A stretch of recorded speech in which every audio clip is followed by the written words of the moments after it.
En fait, ils ont inventé, ils se sont appropriés, tout comme les Malinké en Guinée ou bien les Bamana, ils se sont appropriés la langue Wassolonka pour dire que c'est leur langue. En fait, on regarde, on voit que c'est la langue de Wassolonka en fait. Et on peut le prouver. On a ici les représentations des premiers mandés qui ont été découverts. Vous voyez, non, les gens qu'on disait Mandingo avant, vous voyez comment ils ont l'air plumes sur la tête là. Moi, j'avais pensé que c'était relatif aux Indiens d'Amérique. Mais en fait, on regarde bien. En fait, c'était les Wassolonka. En fait, les premiers Mandingo, c'était les Wassolonka en fait. Les vrais Mandingo, à l'origine, c'est les Wassolonka. C'est eux. Vous voyez ça, c'est les Sidi en Inde. Vous voyez comment ils se montrent les plumes sur la tête. C'est eux qui sont représentés dans les anciennes représentations en Afrique, soi-disant Mandingo. Voilà, c'est eux. Et c'est ce type de danse-là qui sont représentés là-bas. En plus, les premiers Mandingo, on voit comment ils étaient représentés, avec les cheveux assez bouclés. Voilà, ça c'était un Feloupé et puis un Mandingo. Les Feloupés, ils sont toujours là. Voilà. Mais voilà les Mandingo anciens. Vous voyez ici aussi, ils ont mis un Mandingo et puis un Feloupé. Le Mandingo, vous voyez sa chevelure, comment c'est bouclé. Le Feloupé, il est là. En fait, les Feloupés, ils existent jusqu'à maintenant. Les Mandingo en question, voilà, les Feloupés, ils sont toujours là en fait. Voilà. Mais les Mandingo en question, ce sont les Wassolonka. Et comme j'ai expliqué, les langues qu'on dit mandingue sont centrées dans le Wassolo. Et on a prouvé que les langues du Wassolo, là, ils sont apparentés aux langues des gars du sud de l'Inde. Des gars qu'on dit les Tamouls. Voilà, il y a des études qui avaient été faites entre la parenté, entre les dialectes qu'on dit mandé et les Telugu, qui sont les langues du sud de l'Inde. On retrouve les noms comme les Sidibé, les Sidi, on retrouve ça en Inde, les Wassolonka qui s'appellent Sidibé, les noms Sigiri, on retrouve Sigiriya au sud de l'Inde, les Sankara, on les retrouve au sud de l'Inde, on les retrouve là. On a ici, voilà, en Inde, on a Dja qui est équivalent à Jallo. On a Jali, qui veut signifier rire aussi, voilà. On a Jam, en langue polaire, qui signifie la paix. On a Jalom, on peut dire Jalom. On a Jallo School Ground. Je ne sais même pas si c'est un Jallo qui allait construire cette école là-bas ou pas, mais en tout cas, il y a un Jallo. On a Sidiya. Comme j'ai dit Sidibé, en Poulard, on dit Sidibé. Voilà, on a Sangaria. Sangaria, ça fait partie, le nom Wassolonka, on le retrouve parmi les centres historiques. On a Sangaredi.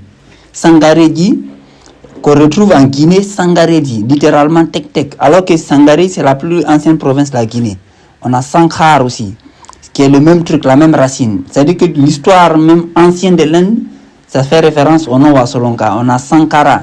Sankara qui est présent quasiment partout en Inde en fait. Voilà, on a Sankarankool, voilà, du nord au sud.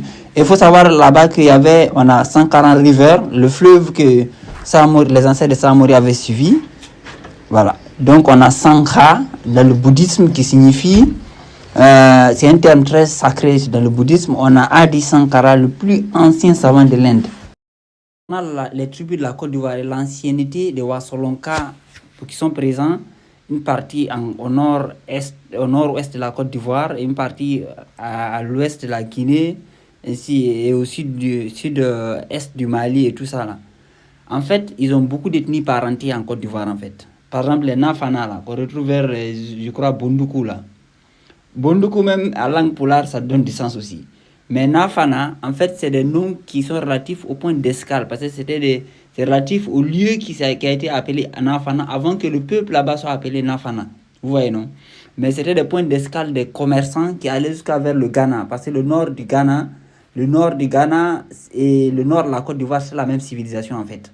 Voilà, et on retrouve même parmi les plus anciens mosquées de l'Afrique de l'Ouest, ça se trouve au nord du Ghana. C'était la même religion, la même spiritualité. Même l'Empire Congo avait de l'influence qu'au nord du Ghana. Donc, Nafana là, ça signifie en polar, c'est-à-dire que Fana, c'est l'après-midi, c'est de 17h. Par exemple, la prière de l'après-midi, de 16h, 17h, on dit ça Fana. C'est référence à ça. Et on peut voir, c'est-à-dire que ici, bon, ça paraît très loin de Peul, mais en réalité, quand vous regardez la culture, c'est-à-dire que si vous analysez leur culture et parfois même les faciès, vous voyez qu'il y a une parenté en fait. Il y a une parenté. C'est juste que la religion a beaucoup, voilà, distancié les gens. Mais quand vous regardez cette psychologie de porter des trucs comme ça, là, c'est très, très présent chez les peuples. C'est vraiment très tracé chez nous. Et vous voyez cette histoire de mettre les plumes là aussi sur la tête. Les Sidi en Inde que j'ai montré, ils ont ça aussi, cette culture-là. On a aussi les Jimini. Les Jimini là aussi, le nom Jimini là, en fait, ça veut dire il fait nuit. Jemini, en polar on dit, ça veut dire il fait nuit. Et si vous voyez l'autre Bondoukou est vers là, voilà le truc est vers là, Bundiali est vers là. En fait, c'était le tracé des commerçants d'avant. Et c'est comme cela que les villages ont été fondés en fait à l'origine. Jusqu'au nord du Ghana, c'est la même activité des forgerons commerçants. Voilà. Et Jimini aussi, ils sont très proches. Voilà, ça c'est par exemple, on dit mariage traditionnel de Jimini. Voilà, ouais, le même mindset. Hein. Et même dans le faciès, c'est pas très loin. Mais je crois que les Jimini là, ils se sont beaucoup mélangés aux Abrons. Voilà, les Abrons qui sont, je pense, plus proches des Ashantis. Voilà. Vous voyez ça là, cette façon de faire là. Ça, c'est un mariage Jimini. Hein. Ça là, chez nous, par exemple, à s'y méprendre, on va penser que c'est un mariage de chez moi. Pareil. Cette façon voilà, c'est-à-dire que ce rassemblement de femmes qu'on voit ici là. Et même, vous voyez même dans la variété des phénotypes qui est caractéristique aussi de chez les Peuls. Voilà, cette façon de se voiler et même dans les motifs des pagnes là. Voilà. En fait, le truc il est là quoi. Et ça par exemple, voilà, c'est dans le mariage aussi c'est pareil. C'est-à-dire que franchement, chez moi c'est comme ça pareillement. Et cette façon de porter la dame là, sur le dos là. Chez nous aussi on porte pareil la femme sur le dos.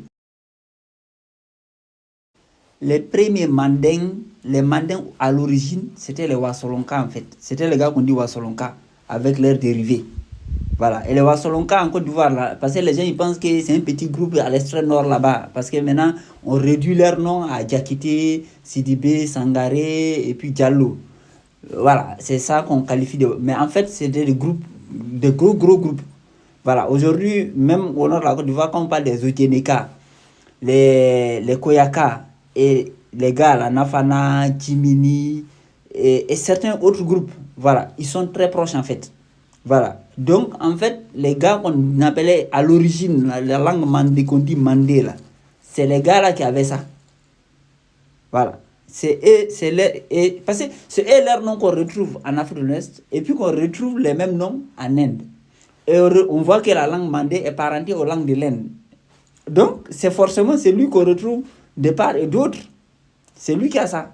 Que ce soit dans la culture, que ce soit dans la philosophie, parce que les Wassolonka, là, c'est des éleveurs pasteurs aussi. Hein. C'est des éleveurs pasteurs bergers. En Inde, la vache est sacrée. Hein. Mais les féticheurs, là. Mon frère, la vache n'est pas sacrée chez les féticheurs. Hein.